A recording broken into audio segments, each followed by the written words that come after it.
Je viens de réussir à me faire peur en voyant le reflet de ma main dans le pare-brise. Je crois vraiment qu'il va falloir que j'arrête les vidéos de nuit, les gars.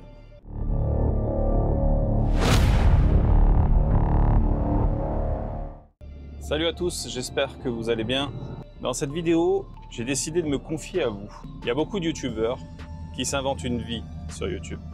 Moi, j'ai décidé de jouer la transparence avec vous et de vous raconter ma vie pour que vous sachiez d'où je viens, ce que j'ai vécu, pourquoi je suis devenu ce que je suis, vous expliquer pourquoi j'ai un problème avec l'autorité et surtout l'injustice. Depuis 2001, je vis dans le sud-est de la France. Mais il faut savoir qu'à la base, moi, je suis né dans le 91, dans le 9-1 comme on dit là-bas. Le genre d'endroit où t'as pas envie de vivre, mais qui malheureusement pour beaucoup de gens, c'est le quotidien, tous les jours de leur vie. J'ai vécu 11 ans à Savigny-le-Temple, pour ceux qui connaissent. Dans une cité où, quand tu ressembles à quelqu'un comme moi, tu vis pas sereinement. Je serai sans filtre sur cette vidéo, je préfère vous prévenir. Je ne fais pas de généralité, je dis ce que j'ai vécu. Le problème, c'est que dans le sud-est de la France, où je vis depuis plus de 20 ans maintenant, je n'ai jamais réussi à m'intégrer.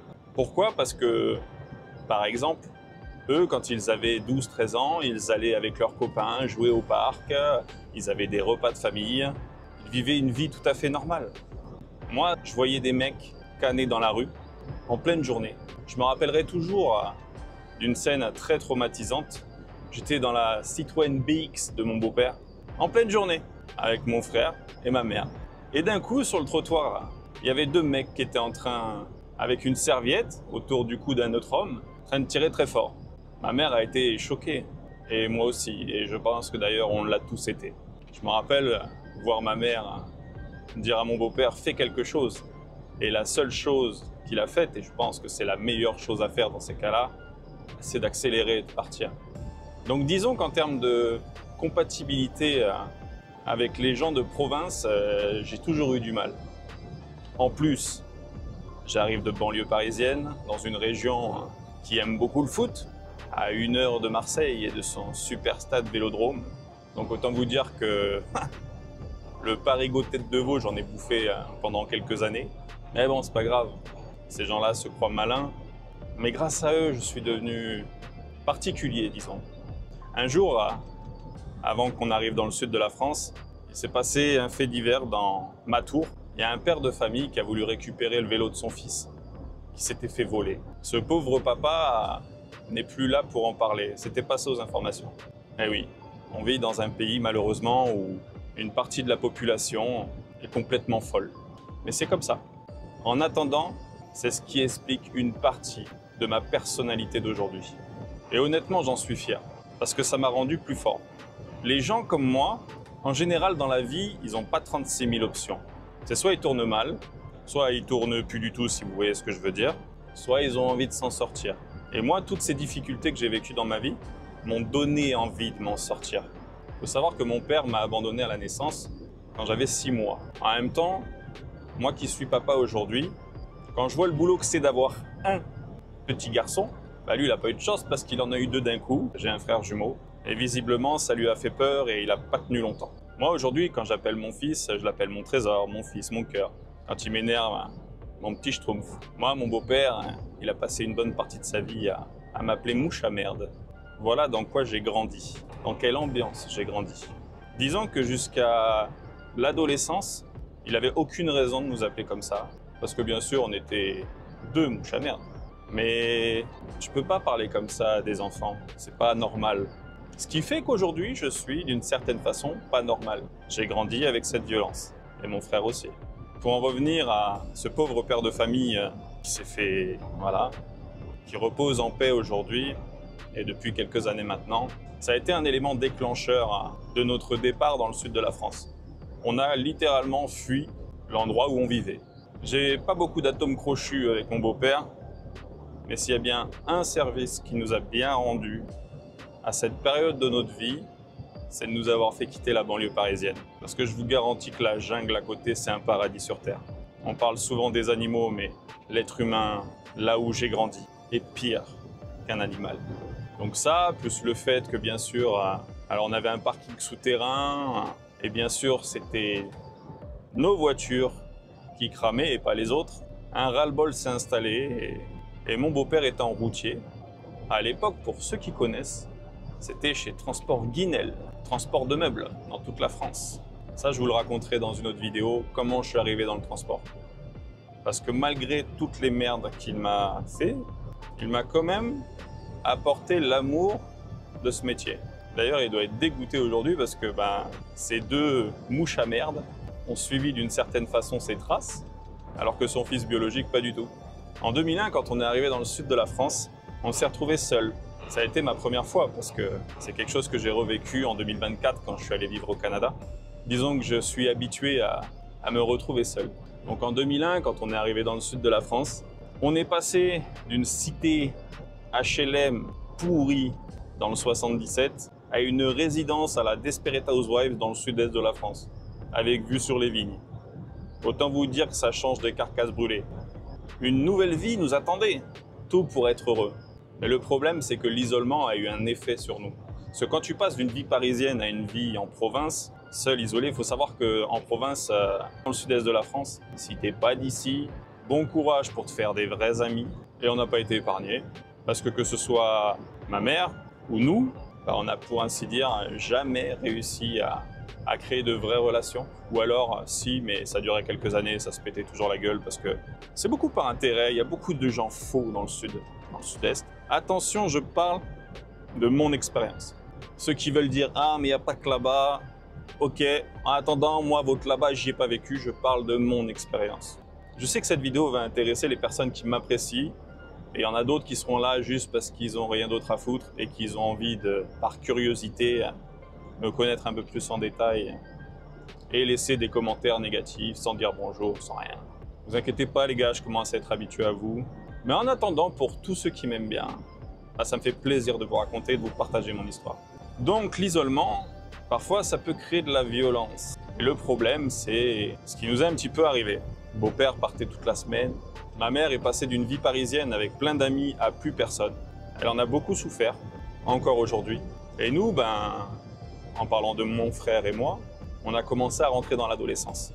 Avec toutes les bêtises qui vont avec. Malheureusement, on est passé de mouche à merde à mouche battue d'une certaine façon.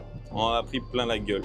Disons qu'il y a des enfants qui ont la chance d'avoir des parents aimants et il y a des enfants comme nous qui avons la malchance de se retrouver avec son visage qui fait des allers-retours face à des marches d'escalier, à se prendre des tartes de la taille d'une main qui fait 2 fois ton visage. Ça aide pas à devenir quelqu'un de normal. Mais c'est comme ça, on choisit pas d'où on vient. Par contre, on peut choisir de devenir meilleur. Et mon frère et moi, c'est ce qu'on a fait, mais avec un caractère bien particulier. Qui fait qu'aujourd'hui, il y en a beaucoup qui ne nous comprennent pas. Mais c'est pas grave, parce que nous, on se comprend. On sait d'où on vient. À l'âge de 13 ans, à force d'en avoir marre de pas reconnaître notre visage devant le miroir après avoir passé un quart d'heure avec cet individu, j'ai fait un signalement au collège où j'étais et ils nous ont fait rencontrer une assistante sociale. De là, une nouvelle aventure a commencé, les services sociaux. Le genre de service qui est là pour t'aider, mais qui va te pourrir la vie encore plus qu'elle ne l'était avant de les rencontrer. Et on s'est rapidement retrouvés en foyer. Pour nous, protéger. Sauf qu'un foyer, ça fait, de mon expérience, tout sauf te protéger. Si vous voulez, quand vous avez des problèmes familiaux, ces problèmes en général restent au domicile familial. Le problème, c'est que quand tu vis dans un foyer, tu te retrouves avec plein de gens qui ont plein de problèmes, tu vis avec eux 24 heures sur 24 et tu côtoies beaucoup plus de violence que chez toi. Mais tu es censé être en sécurité et vivre une vie meilleure. Spoiler alert, ça n'a pas du tout été notre cas. Nous, on était juste des enfants qui n'avaient pas la chance d'avoir un beau-père doux et attentionné.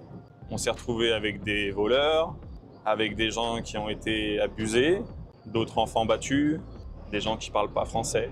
Et le week-end, on avait même le droit à des enfants qui venaient d'IME, donc Institut Médico-Handicapés. On avait des gens trisomiques, des gens avec des gros handicaps qui venaient passer le week-end dans notre foyer parce que le leur fermait le week-end. Et j'ai beaucoup de respect pour ces gens-là parce qu'on a tendance à se moquer des handicapés Mais en fin de compte, je vous garantis que ces gens-là sont peut-être la meilleure version de l'humanité parce qu'il n'y a pas une once de violence chez eux. Cette expérience personnelle nous a rendus aussi plus particuliers parce qu'on s'est retrouvés face à des situations littéralement horribles. Aujourd'hui, d'ailleurs en le disant, je repense à une fille qui s'appelait Priscilla, qui n'est plus de ce monde depuis longtemps. C'était une fille qui avait à peu près mon âge et qui avait des problèmes personnels, comme les nôtres. Un jour au foyer, elle a passé sa tête à travers une vitre. Et vous voyez, toute cette partie-là, en fait, c'était complètement ouvert. Je devais avoir 14 ou 15 ans quand j'ai vu ça. Voilà dans quel environnement tu grandis. Des gens qui font des tentatives particulières parce qu'ils ont du mal à supporter leur vie. Des gens agressifs, des éducateurs qui essayent de faire de leur mieux, mais des fois tu tombes sur des gens très mauvais. Un en particulier, avec qui mon frère et moi sommes entrés en conflit.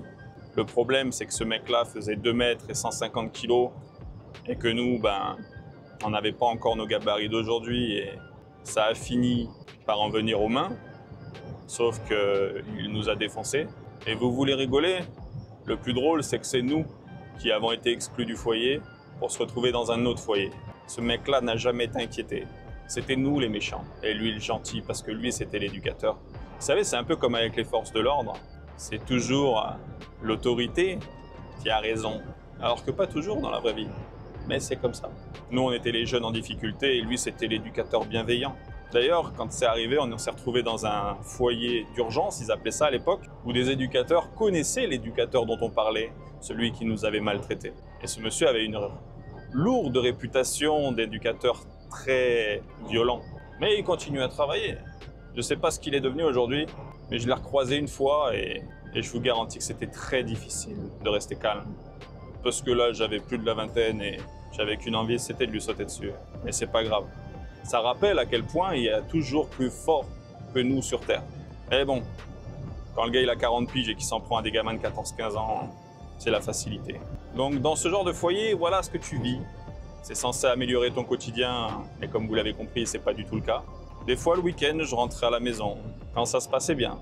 Le problème, c'est qu'il y a des mauvaises habitudes qu'on la vie dure. Et des fois, on faisait des conneries. En tant qu'adolescent, c'est normal. Par contre, il y a une façon de dire stop, avec la parole et pas forcément avec les gestes. Mais un jour, on a été plus costaud que le beau-père. Et c'est nous qui avons fini par lui faire peur. Ce jour-là, ça a été très particulier parce qu'il a compris qu'il n'avait plus d'emprise sur nous. Et il s'est barré. Le problème, c'est que ça a anéanti ma mère. Nous, on a continué à faire notre vie, à bourlinguer, parce que bien sûr, les problèmes se sont accentués plus on grandissait. Moi, je me suis trouvé en séjour de rupture du côté des Alpes de Haute-Provence. Mon frère, il s'est retrouvé en séjour de rupture du côté de Hyères. C'était des séjours qui étaient censés nous détruire pour mieux nous reconstruire. Le problème, c'est qu'ils ont été fidèles au début, mais pas à la fin de cette phrase.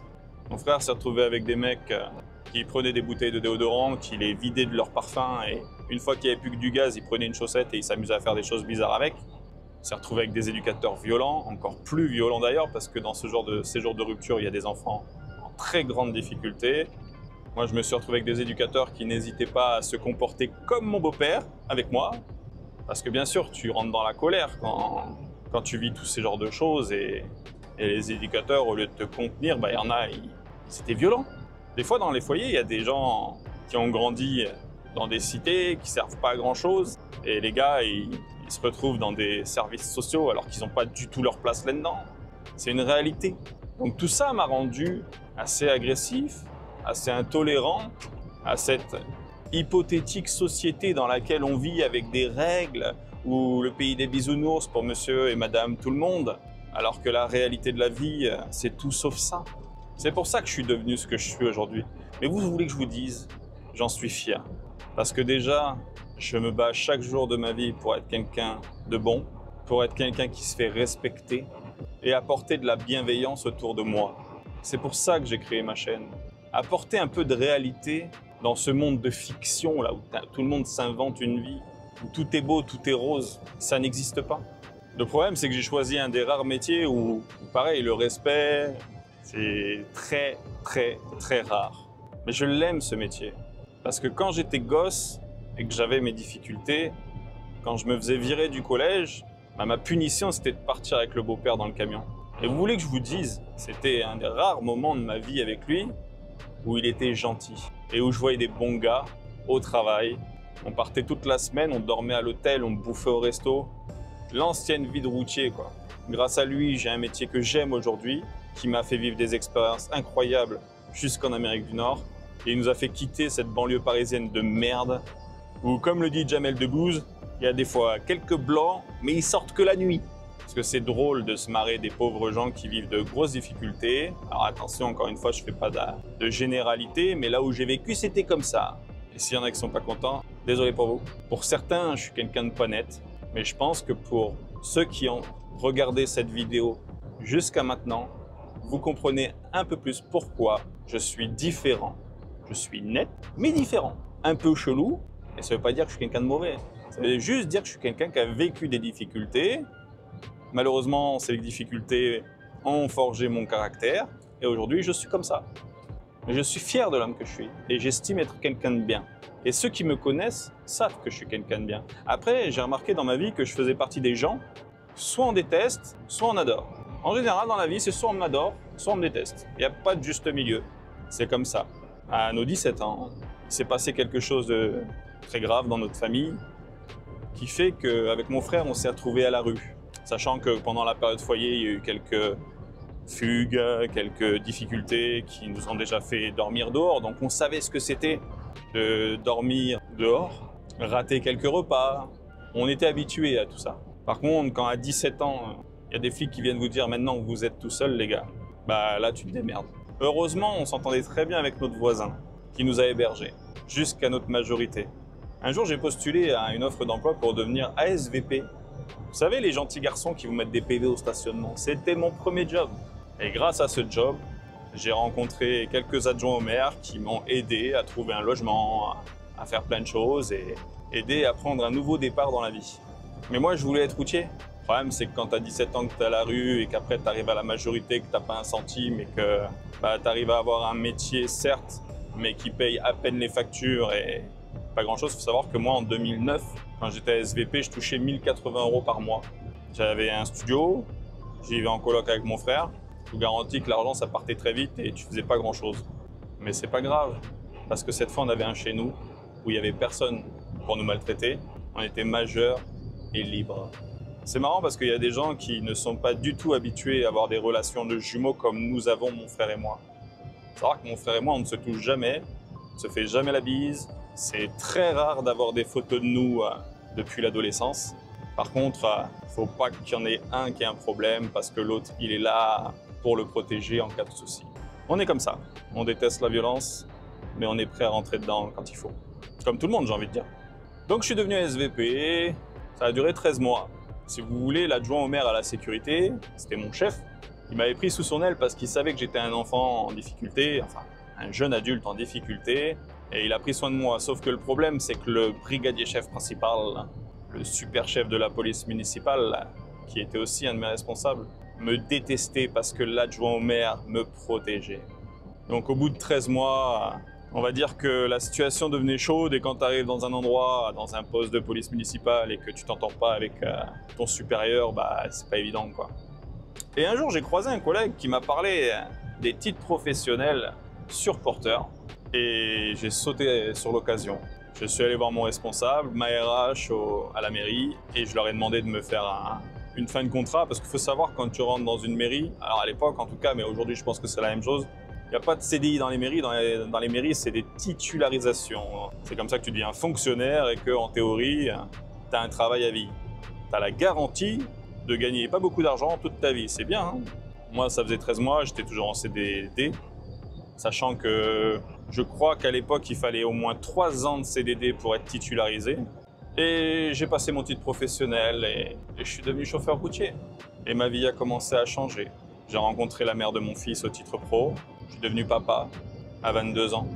Je ne le savais pas encore à ce moment-là, mais ça allait devenir une des plus grandes batailles de ma vie. Parce que comme tous les routiers, j'ai fini par me séparer et je suis entré dans une guerre violente au début. Maintenant, c'est une guerre un petit peu discrète. Vous savez, comme disait la chanson, les histoires d'amour finissent mal en général. Et c'est comme ça.